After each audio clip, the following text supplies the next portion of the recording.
talking about awareness versus unawareness รู้กับหลง in Thai self-awareness or Sampajanna ความรู้ตัวความรู้สึกตัว in Thai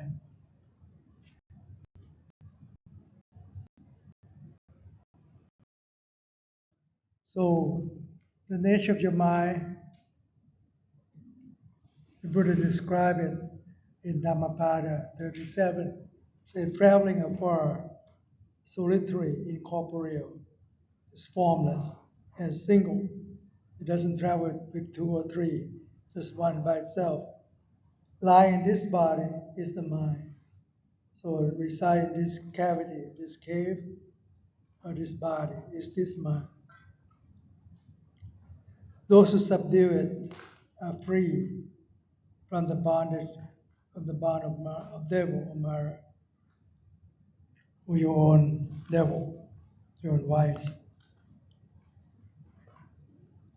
Then in the first and second Dharmapada, Buddha said, we are what we think. What we are arises with our thought, and with our thought we make our world. From the first and second Dhammapada.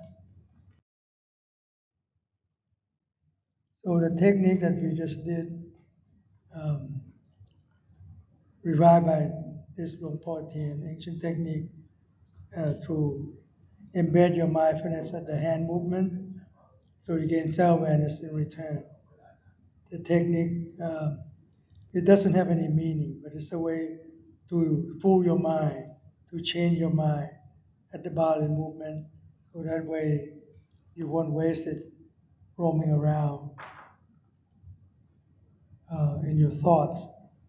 So you embed your mindfulness, not fixating at the body movement, you gain self-awareness or Sampajanna in return. So it's that simple. You aware of your body, awaken your body. The fact that we move means to awaken ourselves up. So to awaken up through the body movement. Whenever we think of mind movement, let us be aware through this hand movement or see the mind movement. Awareness will extinguish greed-headed delusion. Sneak in with your biased thoughts. It will extinguish clinging or attachment, because the true nature of the mind is free of those things, free of greed-headed delusion. It causes desirable and undesirable nature that arise at your body and mind, make you cling to things to please your phantom ego. When you're aware of the mind and body, you extinguish those attachments or clinging. Then our mind would be normal. The true nature of the mind is equanimous mind. When it's normal, whatever comes into contact with us, either through sight, sound, smell, taste, touch, and thoughts, we would feel it all, sense it all. Whenever we feel it, it would be as if that thing is being severed apart, like a cut rope. And the image there, you cannot put it back together once it's cut. It's just simple contact, but it doesn't string together. It cut loose in a cut rope. Then a person doesn't exist. See the true nature of yourself. There's no self-entity. It's egoless or selfless in nature, not self. It's the true nature of your mind and body. This is what is being said, that the Buddha killed people to death, leaving only the life of a monk. No clinging, basically. A monk's life has no birth or no death. You reach the unconditioned. It's called nirvana, ultimate peace and happiness. That's a true monk's life. And this Luang Por Kam Kien, who is a student of Luang Por Tien, talk about self-awareness as follows. Why self-awareness is so important? Meditation would not be fruitful without self-awareness. Self-awareness or Sampajanna is the Dharma practice. It's mindfulness or sati and self-awareness Sampajanna through the practice. You want to gain this. So keeps mindfulness, sati, and Sampajanna, self-awareness within one body and mind, or simply refer to them together as self-awareness, or รู้ตัว รู้สึกตัว. The meditative standing ground, meditative standing ground is self-awareness. If you have this, you can clear things. Is self-awareness. Self-awareness is the only essential Dharma in the palm of one's hand. You don't need anything more than that to see the true nature of things, clear you from craving and clinging. So self-awareness let one realize suffering as well as the end of suffering. See the true nature of things, that nothing worth clinging to. It free you from suffering. With self-awareness, there would be no detachment. There would then be There would then be a detachment, no attachment. Or basically, it's letting go. Ceasing and extinguishing would come through self-awareness. Self-awareness includes morality, mental concentration, and wisdom, the threefold training within it. That's a threefold training of Buddhism: morality, concentration, and wisdom.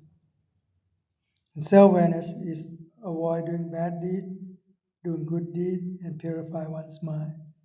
As the Buddhist core teaching or heart of Buddhism, follow these threefold training, three aspects of Patimokkha. So self-awareness would also result in liberation, or free yourself from suffering. So what is a palm of your hand? So this is what described as a handful of leaves in the palm of your hand. So awareness is like self-awareness is like in the palm of your hand, the leaves in the palm of your hand, instead of the whole forest that you have deluded to. Unawareness or delusion, หลง in Thai, ไม่รู้ตัว But when you see it in the palm of your hand, you รู้ตัว รู้สึกตัว awareness, self-awareness. As Kongsak Tanphaichitr was referring to in the last slide. In fact, the Buddha said when he went with a group of monks by the cassia forest,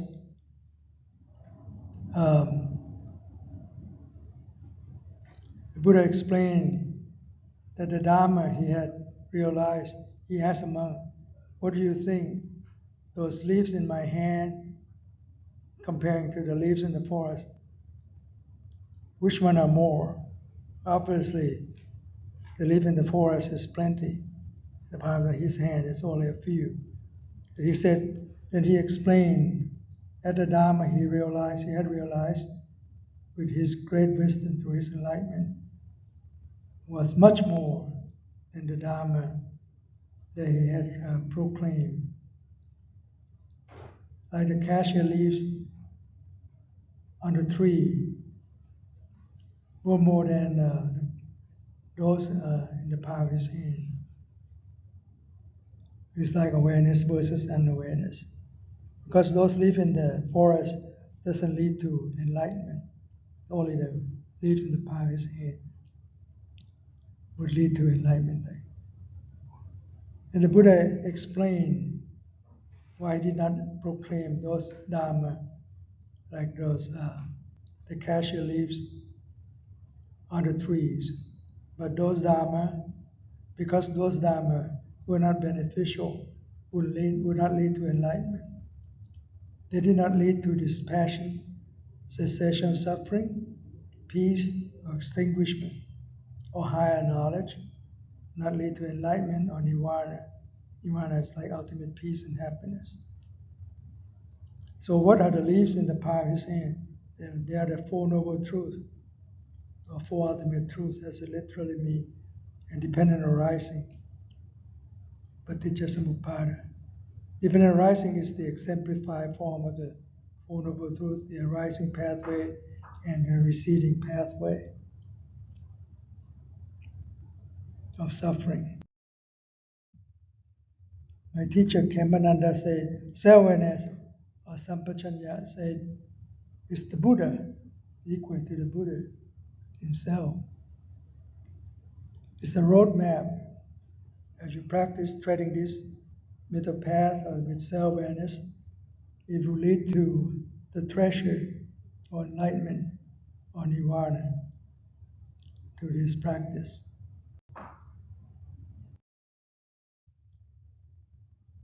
Satya Narayan Goenka, a great Vipassana master, also said that self-awareness is the Buddha's enlightenment, is the Buddha's greatest discovery, and it's a gift to mankind, so that one follow this practice, one would attain enlightenment as he did. So it's the greatest gift from him to mankind.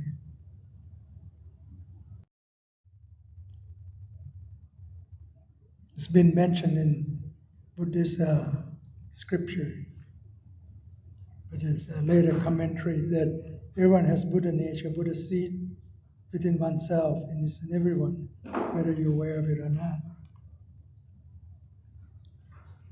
It's said that Buddha nature, or no Buddha, or Buddha power, Buddha nature is already exists in everyone, regardless of age, sex, race, literacy, dialect, profession, or even religious belief, whether you're aware of it or not. But basically, they are the self-awareness or Sampajanna, which equate to this Buddha seeds or Buddha nature. But you need to cultivate it, this wisdom in action into the inside wisdom through your practice. Whether you know it or not, it's there. But you don't cultivate it, you waste it away. It's self-awareness. But the Buddha said, you yourself has to make the effort. All the Buddhas only pointed out a way. He cannot enlighten you or enlighten for you. You have to make your own effort to cultivate the self-awareness so that you can see the truth. See the true nature of the mind, which is luminous, without reason, head delusion. Then they will win out as transitory mental impurities that home into your mind. But it's transitory, that means it's not the true nature of the mind. It transits through, but you didn't see it, so decide to home into your mind. It will make you sick with greed-headed delusion, which tainted your mind, not the true nature of the mind. You end up with being ignorant because you didn't see the truth. You're trapped in the thought, which deal with space-time. Space and time is this thought. Thought or concepts always deal with time, called kala, and space, or tesa. They're not a pure perception, not sanyaj parisati, not a pure perception, not ususu in time, nor through direct experiencing, sava sangvedana. because it's kind of like you tainted your feeling, experiencing. It's not mindful awareness, not sati and sampajanna, but being conditioned by one's own biased perception, sanya chetana, not pure perception. You have hidden ego, hidden agenda built into it. So you're in the conceptual world, virtual phenomenon, not in the ultimate reality. So you're trapped in that such concept. This is in Buddhism, the Buddha called this ignorance, avijja. Avijja is like being a fool. Not that you could be a Nobel laureate or big professor, have many degrees, many PhD, but you're a fool because you don't see your own self, don't see your own mind, don't see your own thoughts being deluded or long or get deluded, being a fool by your own thoughts, sneaky thoughts. The first four is the noble truth, the four ultimate truth, not knowing suffering, cause of suffering, end of suffering, a middle path to end suffering. By itself, that's say cause and effect. The second one, cause of suffering, is a cause of the result as suffering. And the fourth one, middle path to end suffering, when you cultivate and develop, you end up with to be realized with the end of suffering or nirodha, nirvana.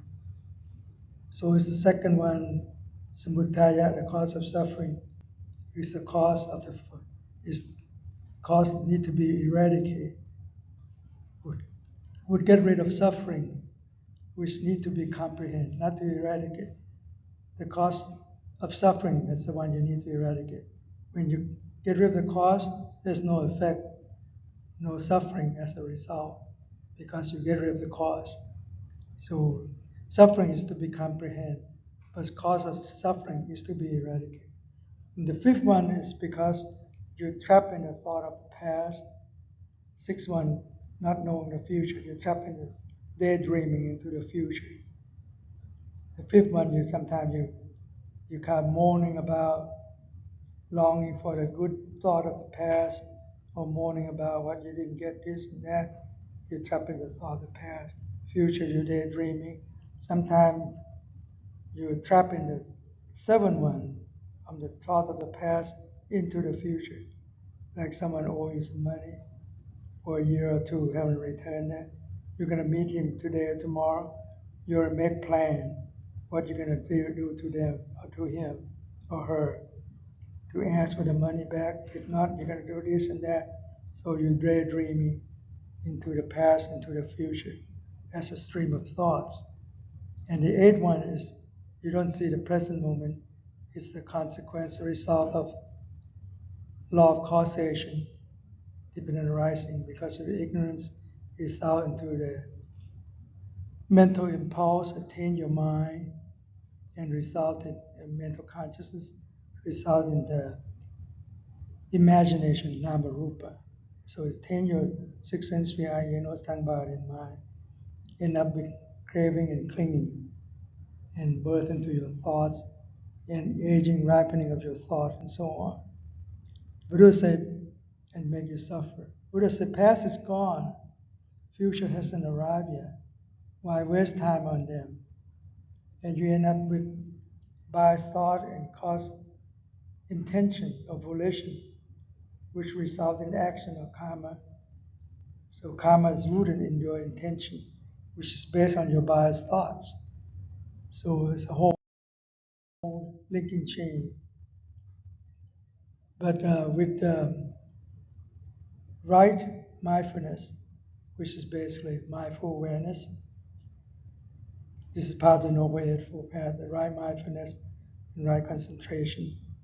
It's like pure perception, รู้ซื่อ choiceless awareness, รู้ล้วนๆแต่ไม่ให้รู้อะไรโดยเฉพาะครับ choiceless awareness, unbiased perception, รู้อย่างไม่ลำเอียง perceiving without passion, รู้โดยไม่ใส่อารมณ์เป็นไทย the non-judgmental knowing, ไม่ด่วนตัดสินใจให้ค่า unknowing knowing is like agnosia, agnosis, unknowing.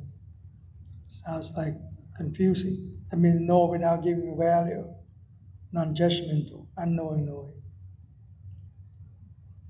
Basically, Ruda Meru in Thai. Basically, it's known without biased thoughts, without any biased thought, or perceived with wisdom, not problems. In what you see, hear, smell, taste, touch, and thoughts, in those six sense spheres, that phenomena that arisen to thang bad in mind. You just perceive with pure perception, without bias. So no bias thought to follow. So self-awareness of subtle movement, the Buddha, or Sampajanna, the Buddha gave example of how to practice, how you can awake yourself through being aware. Whenever you stepping forward or backward, like you go into an airport, you have to use a restroom in the Thai corner. They always make it so small to save the space, so you end up struggling with your luggage and your backpack there, and try not to hit toilet bowl. You step forward, backward, mindfully, with self-awareness, looking ahead or sideways, stretching, bending like we just did, rhythmic dynamic meditation. So you're aware of subtle movement through those. Or getting dressed, that we did at least twice a day. Eating, drinking, chewing, tasting. You're aware of that. Or when you're urinating or defecating, you're aware. Aware when you walk, stand, sit, or laying down. Four major postures, including this subtle movement. When you wake up, talking or remain silent. Sometimes remain silent is much harder than talking and so on, because you're still talking in your head. So these are the subtle movement that you can be aware of with self-awareness. So that way you can gain self-awareness through the subtle movement ongoing in your daily life.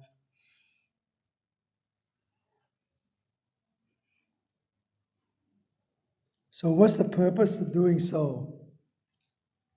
By doing that, you awaken your body and mind. By being aware of your body, you awaken your body. Aware of your mind, you awaken your mind. Suitability environment can do while you're washing dishes, walking or breathing, cooking or sweeping floors. In fact, the best place to practice to gain self-awareness is not at home, not at work, not at temple, but any place that you gain self-awareness. That would be the best place of your practice. Could be on the bus, or while you're driving, or whatever. If you gain self-awareness, that's the best place to practice.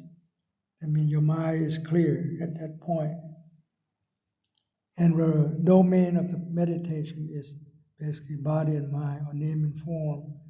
And reality is to see the three universal mark of existence of all phenomena. They are impermanence, unstable, imperfection, unbearable, and then selfless, not self in nature, uncontrollable. It's govern everything in the universe. We did that rhythmic dynamic meditation already. It's like we embed mindfulness of the movement, you gain self-awareness in return, like we did. So that's the 14 step that we did. But you don't need to count, just be aware of it. Aware of the body, awaken your body. Aware of your mind, awaken your mind.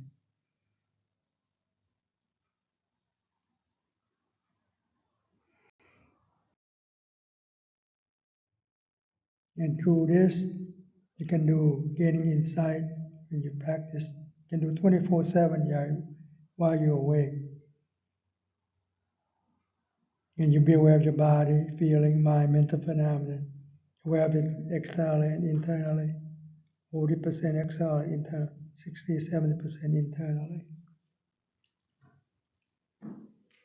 like you standing at the cave entrance. I'll show you the slide.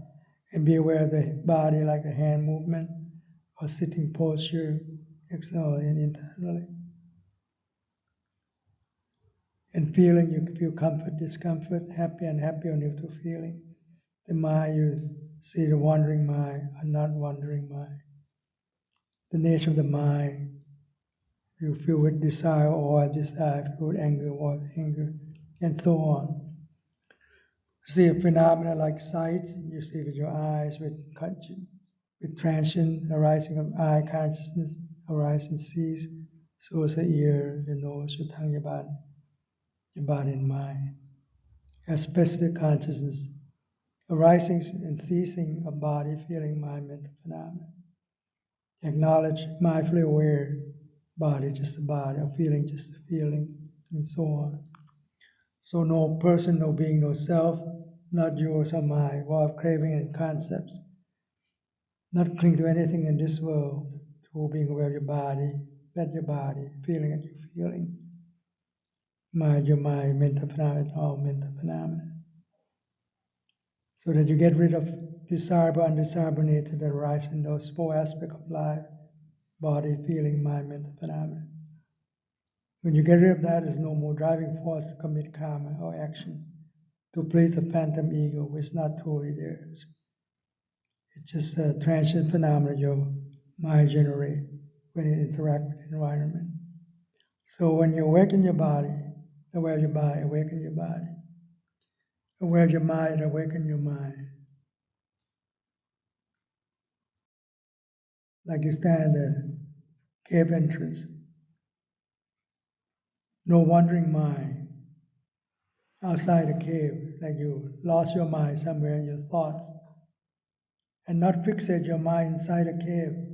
You're in a tranquility, you thought your mind is peaceful, but it's going nowhere because you're stuck with it, you're fixating your mind at that one mental object. You don't see any changing nature in the environment or when you come in contact with things. So Luang Por Tien advised that as if you stand at the cave entrance, so that you gain to see, you gain insight or vipassana, see the true nature of things that follow impermanence, imperfection, selflessness. So you're aware internally, 60 to 70%. Observe your mind.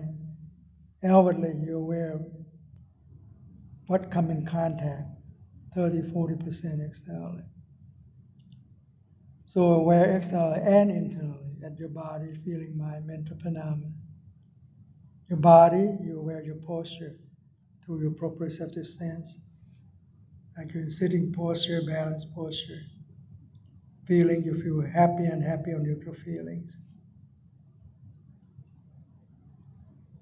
On the external aspect or physical aspect, you can experience body movement, the hand movement, or when you walk, and you feel a feeling of comfort, discomfort that you may sense physically or externally. And the mind, you set uh, your mind to, with joy, would lead to bliss, to calming of your body and mind, result in happiness and steady mind occur, which is conducive for insight wisdom to occur when your mind is steady. So you can see whether your mind is filled with desire, void of desire, anger, or void of anger, filled with ego delusion, or void of ego delusion, manic or depressed, steady or unsteady, and so on. See the nature of the mind itself, and clear yourself from mental phenomena like a five hindrance, mental obstacle like ill will or sensual desire or ill will or doubt or stupor, um, anxious or anxiety or restlessness and doubt.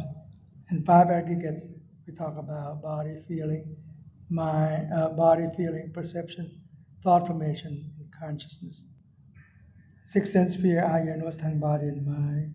Seven factor of enlightenment like mindfulness, Dharma investigation with pure awareness, effort, bliss, and calming of body and mind, and mindfulness, and then um, um, sorry, mental concentration and equanimity, so seven factor enlightenment, and Four Noble Truths about suffering, cause of suffering, end of suffering, middle path to end suffering.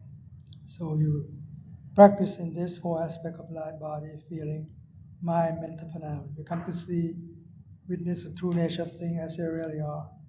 And things are impermanent, imperfect, selfless, or not self in nature, unstable, unbearable, uncontrollable. This is the fourth noble truth you practice on. And you come to see with insight meditation as if your mind played a major role. Mental object is only you chain to it, anchor, but your mind is very active. See everything around it, not like shining a torch or flashlight, you only get one beam into tranquility. In that tranquility, the mental object was the major player role. But here, the mind played a major role in oversee everything that come in contact with you. Gain insight, wisdom in that way.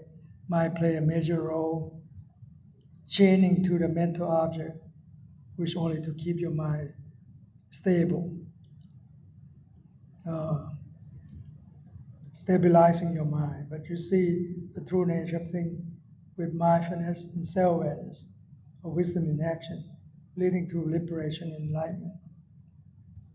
Or like the light in the lighthouse on the island. Island is like a mental object. Or the light in a parking lot. They shine every direction, not like a flashlight, which is only a beam in one direction, or like a laser light like that. It's different in that.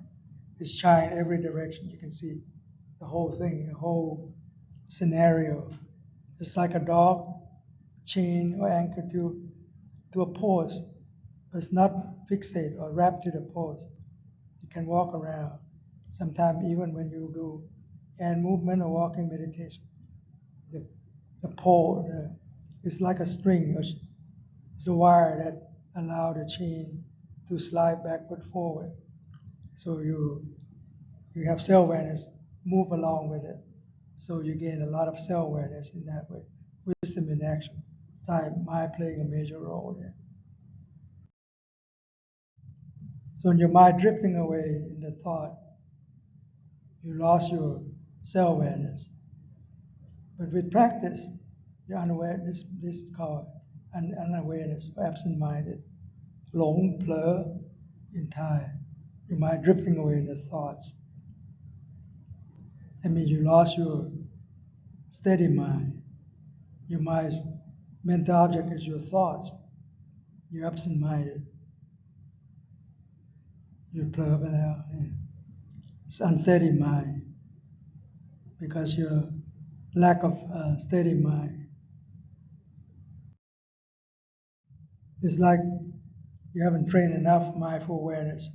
Like kitten don't know what to do with the mouse because it's almost as big as a kitten. He said it didn't know what to do with it, or he couldn't get rid of it. But when you feed the mouse, we feed a cat, become a big cat, what happened? Self-awareness grow up, strengthen your mindful awareness. It killed a mouse or a rat in one swift movement. Just like when you mind drifting away, your mind caught it, become mindful again. No absent-minded. You're back to the mental object. Mind still active, a steady mind, or samadhi. So that's one way to, instead of trying to change your mind there, you just observe the absent-minded, you gain self-awareness, or steady mind in return. That's another way to steady your mind. It's like you catch it when it drifts. My drifting in the thoughts, absent-minded, unsteady mind, lack of samadhi. You caught it. When you're good at it, you can't remember. Swiftly recognize that your mind drifting away. Your mind gain a steady mind. Instead, mindful awareness come back. Gain steady mind because you recognize your mind drifting away. So that's the easier way to gain steady mind, by recognizing that your mind become absent-minded.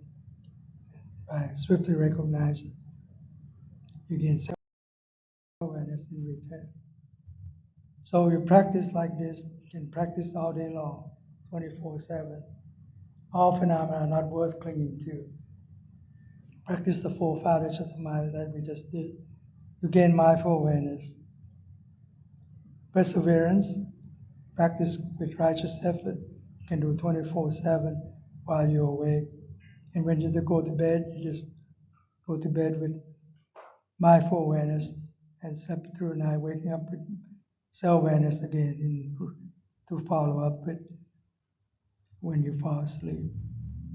So you can practice all day long in such a way. Observe your body, feeling, mind, mental phenomena, to get rid of desirable and undesirable nature that arise in your body, feeling, mind, mental phenomena. And you come to witness when your mind is steady, you can see, think clearly, see the universal mark existence, impermanence, imperfection, selflessness, true nature of things. Lead to insight wisdom. You see all phenomena not worth clinging to, as the Buddha stated. See the burden of clinging to your self-concept, self-image, hologram that you carry around. Try to please it. This phantom ego is not truly existing, but you suffer through it.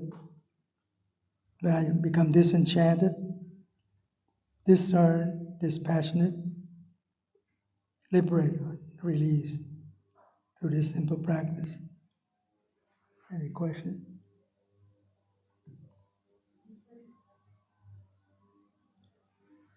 I think that's the last slide.